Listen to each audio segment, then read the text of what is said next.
너무 길게 나오는 거 아닌가요? 끊어주세요. 네, 네, 감사합니다. 네.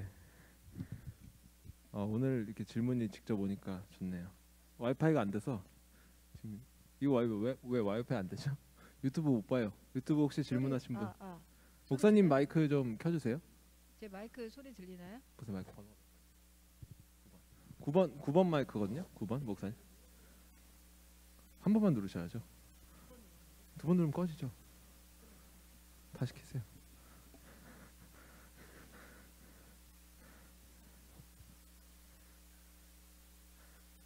켜진 것 같은데. 안 나오는데. 여기 1번 마이크 여기 있는 것 같았는데. 네. 그 이상한 거 달려 있는 거. 네.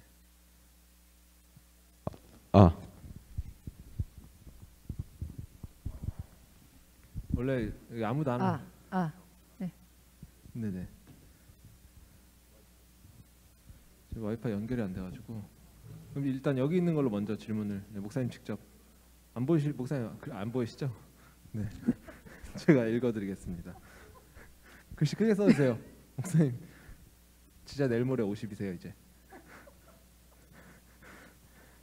제 질문을 약간 아브라함 얘기를 듣고 써주신 것 같은데, 하나님의 부르심인지 나의 욕심인지 어떻게 분별해야 하나요? 하나님의 부르심인 줄 알고 떠나갔다가 나의 욕심을 따라간 거였다면 어떻게 하나요? 네, 이런 질문입니다. 네.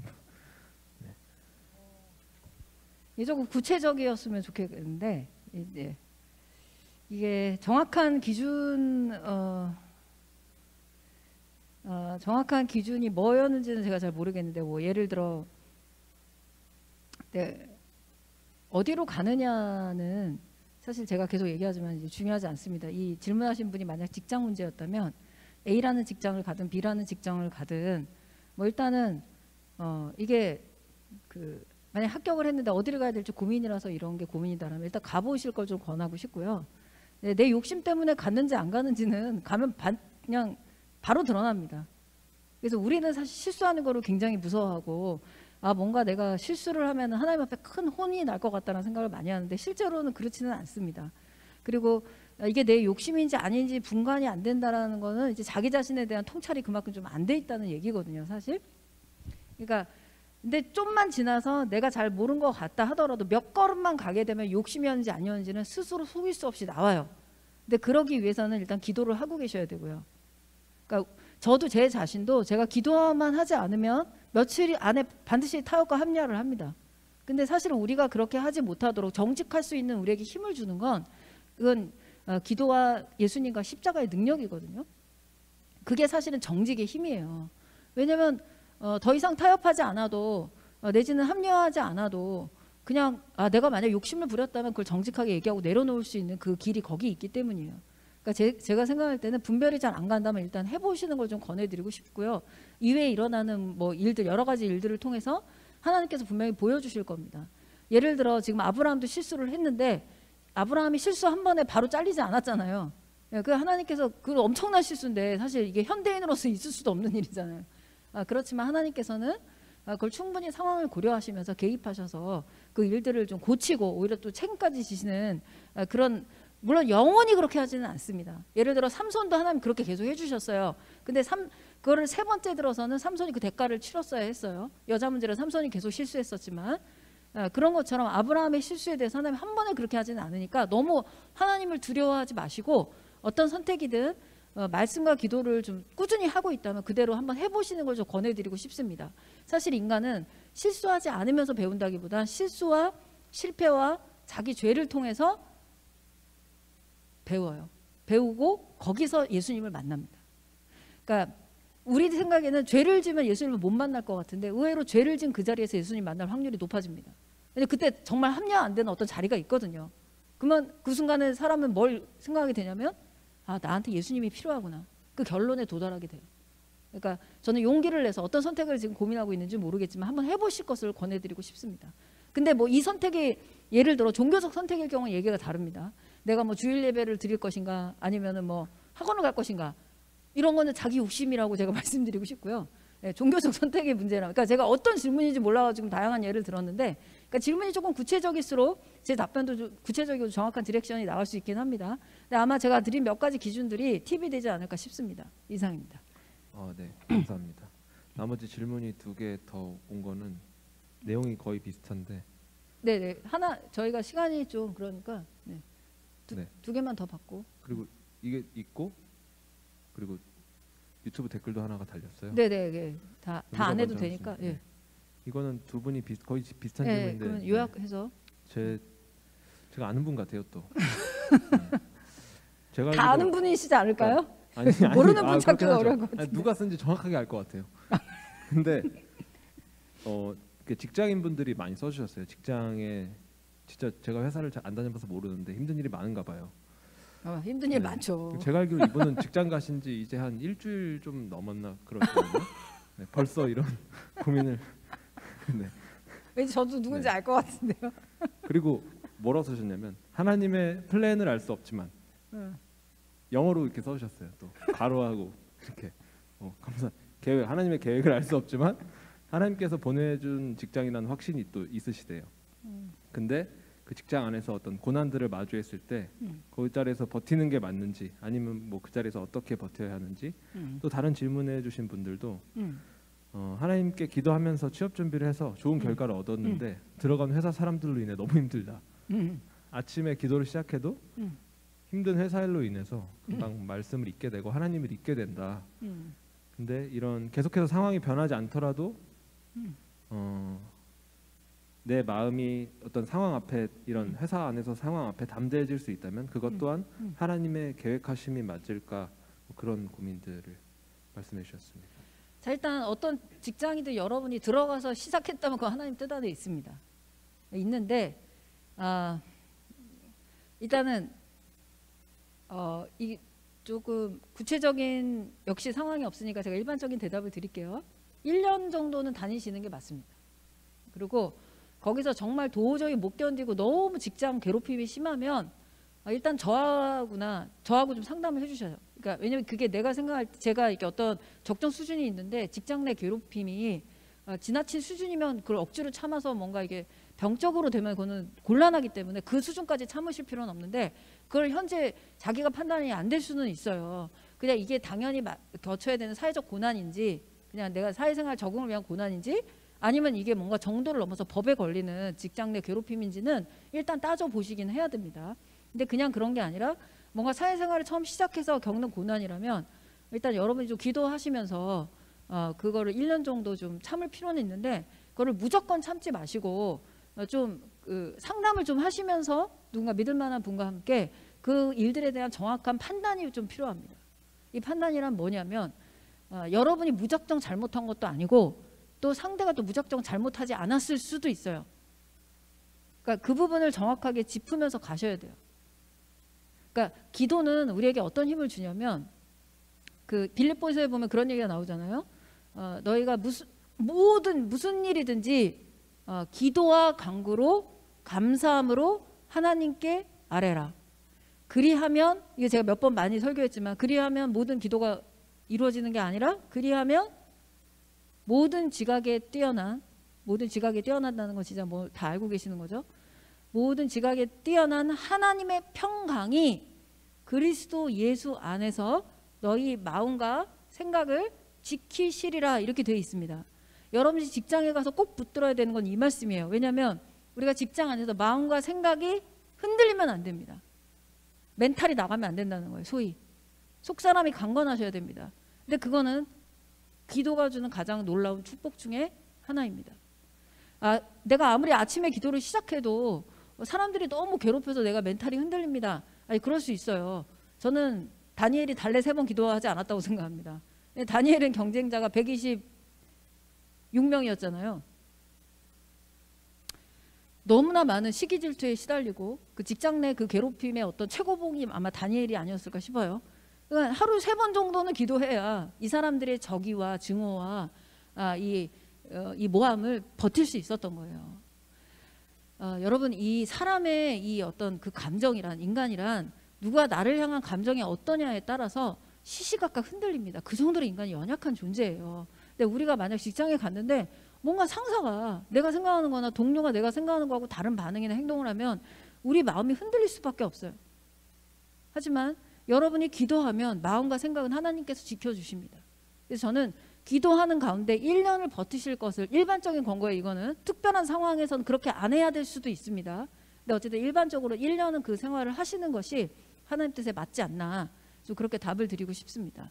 그리고 좀 참고적으로 제 얘기를 해서 좀 죄송한데, 저는 대학교를 갔을 때 정말 기도를 많이 하고 막 하루에 몇 시간씩 기도하고 고3 때 대학을 갔어요. 근데 대학교 들어가자마자 한 반년 안에 이 과가 나의 적성에 맞지 않는다고 생각을 했습니다. 그리고 그때부터 제가 굉장히 불신의 마음이 드는 게, 이 정도로 기도하고 나 확신을 갖고 갔는데 이렇게 과를 잘못 갈 수가. 대학교 4년 내내 이렇게 생각했어요. 나는 과를 잘못 왔다. 하나님은 나를 잘못 보냈다. 그리고 심지어 주변 사람도 너는 잘못 갔다. 계속 야 진짜 나는 잘못 왔구나. 이렇게 생각하고 이 하등에 평생 쓸모가 없는 이 학과를 다니다니, 이런 생각으로 대학을 마쳤는데, 결론만 말씀드리면 여러분도 알다시피 제가 그 학과를 다시 가서 그 학과에 박사까지 끝냈잖아요. 너무나 그 과를 갔어야 되는 과였던 거예요. 그 당시엔 몰랐지만 제 인생을 길게 살아보니까 하나님이 실수하지 않으셨고 제가 그냥 그 중간에 마음에 안 들었을 뿐이에요. 내가 뭔가 잘 이해를 못했을 뿐입니다. 결론은 그런 일도 있다는, 모든 것이 그렇지는 않지만 그런 케이스도 있을 수 있어요. 네. 네. 너무 개인적인 얘기까지 해주셔서 감사합니다. 솔직히 좀 많이 들어서 저는 잘 안 들었는데요. 여러분의 질문이 구체적이면 제가 이제 개인적인 그 어떤 사례를 굳이 오픈하지 않아도 되니까 구체적인 질문들을, 그러니까 어차피 지금 안다고 자꾸 얘기하니까 그러는데 몰라요. 그냥 하는 얘기예요. 어떻게 알아요? 네. 아니면 아예 약간 좀 이렇게 진짜 알아볼 수 없게 왼손으로 쓰세요. 왼손으로. 오른손잡이들은 왼손으로 써서 내세요. 그러면 제가 절대 모르니까. 네. 네. 그리고 질문이 2개 있는데 하나만 하겠습니다. 네네. 하나님은 아브라함의 어떤 점을 보고 아브라함을 선택하셨을까요? 네. 하나님이 부르시기 전부터 아브라함이 뭔가 특별했나요? 왜 아브라함인가요? 네. 이거는 전적인 선택입니다. 예정이나 선택이나 뭐 이런 또 신학들이 많잖아요. 근데 일단 첫째 제가 드릴 수 있는 답변은 왜 은혜를 받았냐? 전적인 선택이에요. 자, 예를 들어 저도 저희 그 옛날 저 청년 때 정말 스포트라이트를 받는 청년 형제자매들이 너무 많았고, 저는 그 중에 완전 그냥 아무도 보지 않는, 저런 애가 교회에 있나? 이런 존재였어요. 근데 저한테 하나님이 은혜를 주셨어요. 저는 그때도 이상했어요. 왜 나한테 은혜를 주셨지? 그때도 너무 이상했고 지금도 이상하게 생각하고요. 제가 지금 목회를 하면서도 쟤는 정말 어떤 특별한 은혜를 받을 것 같다라고 생각하는 사람보다 얘가? 라는 의외의 다크호스적인 인물이 은혜를 받을 때가 많아요. 그거는 제가 볼 때 그냥 전적인 하나님의 선택이다. 이 신학이 가장 맞고요. 전적인 주권이 주님께 있다. 그다음에 두 번째는 하나님의 부름을 받은 사람의 근데 공통적인 반응은 있습니다. 그건 분명해요. 그 반응은 아브라함 같은 단순한 순종이에요. 일단 하나님이 침묵할 때, 그때는 지금 아까 질문하신 분이 나 어디로 가야 되나요? 뭐 내 욕심에 따른 선택이 아닌가요? 모르겠어요. 이거는 아마 그분이 하나님 사인을 모르고 있는 건데, 예를 들어 아브라함도 지금 기근이 왔는데 이집트로 내려가야 되나 있어야 되나에 대해서 일단은 아무 사인을 구하지 않았든지 뭐 어떻게 됐든 간지 하나님의 사인이 현재 없어요. 그래서 아브라함이 마음대로 선택을 했던 부분이에요. 사인이 없을 때, 하나님의 정확한 디렉션이 없을 때 하는 그 부분에 대한 거는 이제 하나님이 이제 서서히 가르치기도 하고 디렉션을 구해야 된다라고 얘기하기도 하고 뭐 다양한 하나님의 반응이 있는데, 일단 이 사람들의 공통적인 특징은 정확한 디렉션이 왔을 때는 꼭 그걸 한다는 거예요. 그때 토를 다지 않습니다. 예를 들어 고향집을 떠나라 그러면 그냥 떠나는 거예요. 그거에는 그 단순한 순종이 모두에게 있습니다. 그래서 굳이 그 하나님께서 그냥 선택해서 하는 거긴 하지만, 근데 여러분이 저한테 그 질문을 할 때는 여러분도 뭔가 그 축복을 받고 하나님이 불렀을 때 부름 받는 사람이 되고 싶어서 지금 물어본 거라고 가정할 때, 일단 심플하게 주님을 따라가는 게 중요합니다. 책임은 그렇게 되면 공은 누구한테 넘어가냐? 하나님께로 넘어가요. 하나님 책임지신다는 얘기예요. 하나님이 이렇게 하라고 해서 자 근데 여기는 또 이런 게 있어요. 그러면 하나님이 그렇게 하라고 한 거를 내가 착각해서 그런 말을 안 하셨는데 내가 착각해서 간 거면 어떡합니까? 또 이런 질문도 가끔 있어요. 제 경험상 그리고 또 성경이 이야기하는 부분에서 그런 경우까지도 책임지십니다. 왜냐면 우리가 너무 하나님 뜻을 무지할 수 있거든요. 물론 반복적으로 그렇게 하는 거는 무지가 아니라 타협이나 욕심이기 때문에 죄이기 때문에 하나님께서 반복적인 부분에 대해서는 징계를 하시지만 그게 아니라 나는 진짜 하나님 뜻을 따라오고 싶었는데 잘 모를 수 있다는 거예요. 아직 신앙이 초보라서. 그래서 그게 하나님 뜻인 줄 알고 했어요. 근데 알고 보니까 하나님 뜻에는 좀 그렇게 하면 원래 안 되는 거였는데 그렇게 했다는 거예요. 그럴 때는 사실 하나님 책임을 지세요. 바로 이 아브라함 사건처럼. 우리 생각에는 그걸 볼 때 이걸 왜 책임지셨지? 라고 사실 의문을 가질 만한 사건이에요. 아니 그게 뭐 책임질 일이에요. 지금 아내를 팔고 막 우리 볼 때도 이상하잖아요. 근데 하나님 책임지신다. 그래서 하나님께서 계속 얘기하는 게 중심을 보신다는 얘기예요. 그래서 우리가 어떤 훌륭한 일을 해서 하나님이 우리를 뭐 축복한다거나 우리를 봐준다거나 뭐 칭찬한다거나 라기보다는 우리가 중심으로 하나님을 따르기를 원하는지 하나님 정말 사랑하는지를 하나님께서 계속 체크하는 거예요. 그래서 주님 입장에서 우리는 도찐 개찐입니다. 그러니까는 약간 어떤 느낌이냐면 큰 죄인 작은 죄인 뭐 중간 죄인 뭐 이런 느낌이에요. 그러니까 뭐 주님은 다 어차피 그게 너희의 이 차이는 크지 않는데 너희 중에 누가 나와 함께 이 사랑의 관계를 시작할 건지를 묻고 있는 거예요. 여러 죄인들 가운데. 그러니까 누군가 부르는데 응답을 했다. 하나님이 자 일어나라고 얘기하는데 일어났다. 하나님 그것만으로도 자 이제 시작해보자 이렇게 얘기한다는 거예요. 근데 인간이 그걸 안 한다는 거예요. 제가 여러분한테 옛날에 미켈란젤로 그 벽화를 보여줬잖아요. 그 유명한 E.T. 장면 있잖아요. 이렇게 손가락이 신과 인간이 손가락과 손가락을 마주대는 천지창조. 그 그림을 보여드린 적이 있는데 거기 사람의 자세가 거만하기 짝이 없잖아요. 막 이게 뒤로 막 근데 하나님은 막 어떻게 한번 손 한번 잡아보려고 막 손을 뻗고 있잖아요. 그 그림에 보면 그 하나님이 손을 뻗을 때 하나님 바라는 건 사람이 불렀을 때 그만큼 조금 움직여서 그 손을 움직여서 잡아들이는 거. 그걸 하는 사람을 하나님께서는 기다리고 계시는 거예요. 호세아서에 보면 하나님이 그렇게 얘기합니다. 내가 내게로 돌아오라 그렇게 간절히 외치고 내가 계속 너희의 이름을 부르는데 내 소리를 듣고 음성을 듣고 일어나는 자가 하나도 없도다.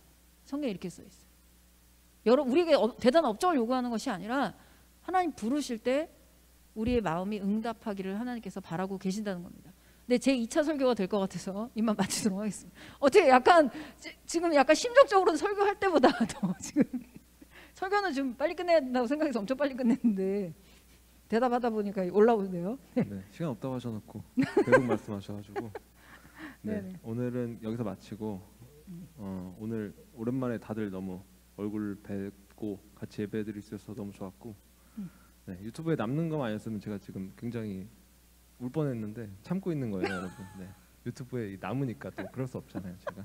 네.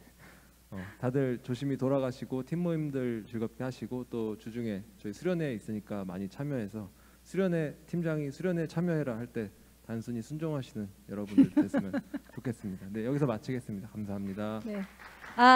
그리고 또 우리 새가족 오신 분들은 잠깐 새가족은 저하고 저희 새가족이 친교부인가요?